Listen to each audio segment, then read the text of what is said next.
नमस्कार मित्रांनो, अखिल भारतीय अंधश्रद्धा निर्मूलन समिती गेल्या 43 वर्षापासून म्हणजेच 1982 पासून जे काम करते आणि समितीनं जे शोध लावले, संशोधन केलं, भानामतीच्या भंडाफोड केला, अनेक बुवा बाबांना एक्सपोज केलं, असे आमचे राष्ट्रीय संस्थापक संघटक प्राध्यापक श्याम मानव यांच्यापासून आम्ही प्रेरणा घेऊन, प्रशिक्षण घेऊन संपूर्ण महाराष्ट्र आणि आजूबाजूच्या इतर राज्यामध्ये काम करतो.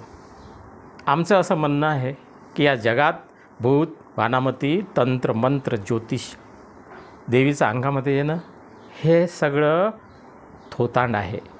आता याविषयी आमचं नेमकं मत काय आहे?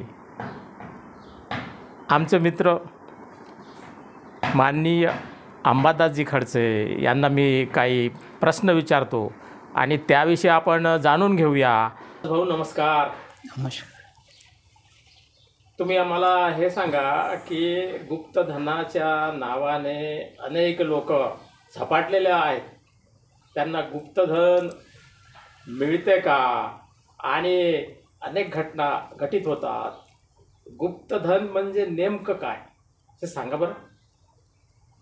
खरं तर गुप्तधन हा विषयच मोठा आहे, कारण समाजामध्ये जी आपली सगळ्यांची भावना एक आहे की आपल्याला हरामाचं काहीतरी पाहिजे आणि फुकटचं. हे हरामाचं मिळवण्याच्या उद्देशातून ह्या सगळ्या गोष्टी निर्माण झालेल्या आहेत. म्हणजे आता फक्त गुप्तधनाची अशी व्याख्या करावी लागेल की बा एखादी हरवलेली गोष्ट आपल्याला सापडली का. मग हरवलेली गोष्ट, एखादी नोट पडलेली आहे, एखादं नाणं पडलेलं आहे, ते आपण उचललं, हे गुप्तधन नव्हे. गुप्तधन म्हणजे आपल्या वडिलोपार्जित कुठेतरी राजे महाराजे अमुक ढमुक टमुकनं कुठेतरी लपून ठेवलेलं काहीतरी सोनं असेल, गिन्या असतील, नाणे असतील, हे कुठेतरी लपवलं जातं आणि मग ते आपल्याला सापडतं आणि त्या सापडण्यातून मग आपण हा चमत्कारिक गोष्टी आपण त्याला लावतो की ज्याच्या नशिबात आहे त्यालाच मिळतं.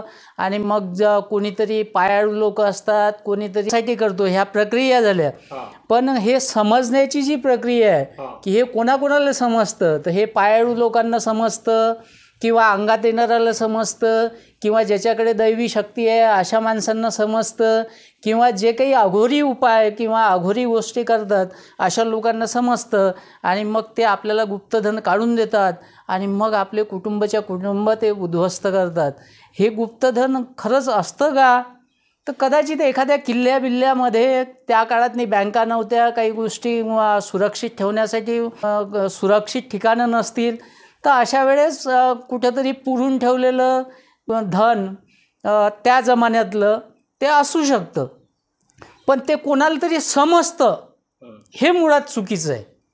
हे कोणाला तरी समजतं आणि मग तो आपल्याला गुप्तधन काढून देतो किंवा मग त्याच्यावर काहीतरी असा रेडा करून ठेवलेला असतो, नागोबा करून ठेवलेला असतो आणि त्याची पूजा आणि त्याची शांती केल्यावर मग ते गुप्तधन आपल्याला मिळतं.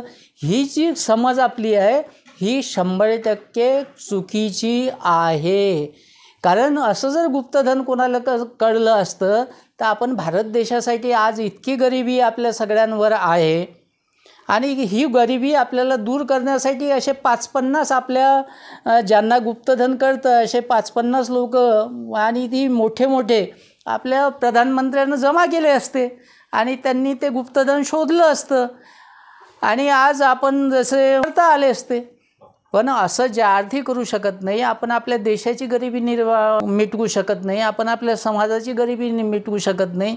एक लक्षात ठेवा मित्रांनो की हे गुप्तधन नावाची कुठलीही चीज नसते, हे कोणालाही दिसत नाही. आमचं तर साधं आव्हान आहे. आत्ताच सरांनी सांगितलं की आमच्या 1 लाखापासून सुरू झालेले बक्षिसाची रक्कम 80 लाखावर गेली. म्हणजे 82 साली आमची चळवळ सुरू झाली तेव्हा हे 1 लाख रुपयाचं बक्षीस होतं.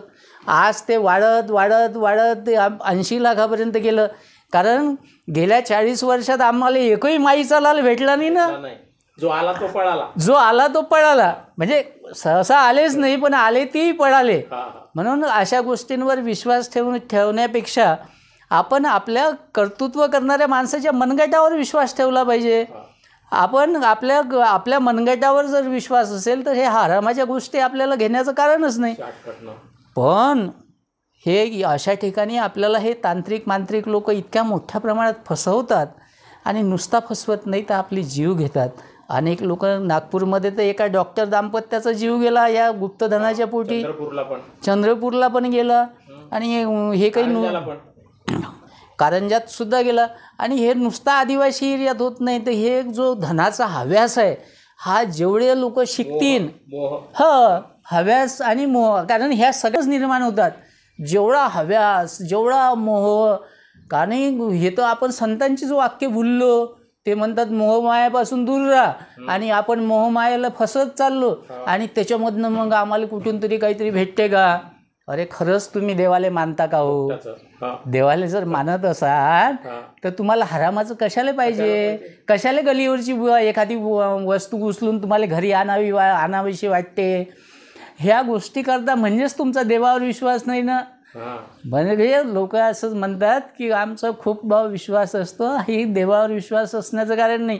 देवावर विश्वास म्हणजे स्वतःवर विश्वास, स्वतःवर विश्वास म्हणजे स्वतःच्या ताकदीवर विश्वास, स्वतःच्या ताकदीवर विश्वास म्हणजे स्वतःच्या कर्तृत्वावर विश्वास. आणि ज्याचा आपल्या स्वतःच्या स्वकर्तृत्वावर विश्वास आहे ती माणसं कधीही अशा गोष्टींना फसत नाही. आणि तुम्हाला अजूनही असं कोणाला वाटत असेल तर आमचं 80 लाखाचं बक्षीस आहेच. आणि ज्याला कोणाला समजते त्याला तर आमचं साधं आव्हान आहे की बाबा रे, तुला आम्ही 2 फूट खाली एखादी गोष्ट लपून ठेवतो, ती 2 फुटावरची जरी तुम्ही दाखवली आणि ती सांगितली तर तरी आम्ही 80 लाख रुपये देतो. मग तू 5-10 फुटाच्या खालचं धन तर पाहिलेलंच आहे. आणि असे अनेक परिवार आम्ही स्वतःच्या डोळ्यानं फसताना पाहिलेले आहे. नुसतं वाचलेच नाही, ऐकलेच नाही तर स्वतःच्या डोळ्यांनी पाहिलेलं आहे की ह्या गुप्तधनाच्या नावाखाली कुटुंब आतापर्यंत बर्बाद झालेले आहे. मित्रांनो, या फसवणुकीपासून मुक्त व्हा. पाहिलं मित्रांनो की गुप्तधन वगैरे काही नसते. पूर्वीच्या काळामधील लोकांनी गाडग्यामध्ये मडक्यामध्ये लहानशा वस्तू लपून ठेवल्या. आधीच्या काळामध्ये चोरांची भीती होती. ज्यांनी त्या लपवल्या त्यांचा मृत्यू झाला आणि कालांतराने मग उत्खनन झालं घर बांधण्यासाठी वगैरे, तर त्याच्यातून त्या वस्तू निघाल्या. त्यालाच लोकांनी गुप्तधन हे नाव दिलं. आणि जे तांत्रिक मांत्रिक बुवा बाबा जेव्हा असतात तर त्यांच्या मार्गी लागले, त्यांच्याकडे गेले लोक आणि ते त्यांना मूर्ख बनवतात. ते म्हणतात की हे काढण्यासाठी असं करावं लागेल तसं करावं लागेल. ते आपल्याला फक्त लुबाडतात. मागे लागणं चुकीचं आहे असंच अंबादास भाऊंनी आम्हाला सांगितलेलं आहे. आणि त्याचबरोबर पुढे हे त्यांनी म्हटलेलं आहे की शॉर्टकट वगैरे काही नसते. परिश्रम माणसाने केलं पाहिजे. परिश्रमाला पर्याय नाही. गुप्तधन काढून देतो म्हणणारे दारोदारी का फिरतात? तेच का करोडपती अंबानी अदानी बनत नाही? हे याच्या मागचं रहस्य आहे. 80 लाखाचं आमचं बक्षीस आहे. आजपर्यंत कोणीच ते जिंकू शकलं नाही. ते पण सरांनी सांगितलं. म्हणून तुम्हाला माझी विनंती आहे की तुम्ही गुप्तधनाच्या मागे लागू नका. आणि बरं का, आतापर्यंत माझ्या चॅनलला सबस्क्राईब केलं नसेल तर सबस्क्राईब करा, व्हिडिओला लाईक करा, शेअर करा आणि गुप्तधनाची ही जी अफवा आहे ती बंद करा. धन्यवाद.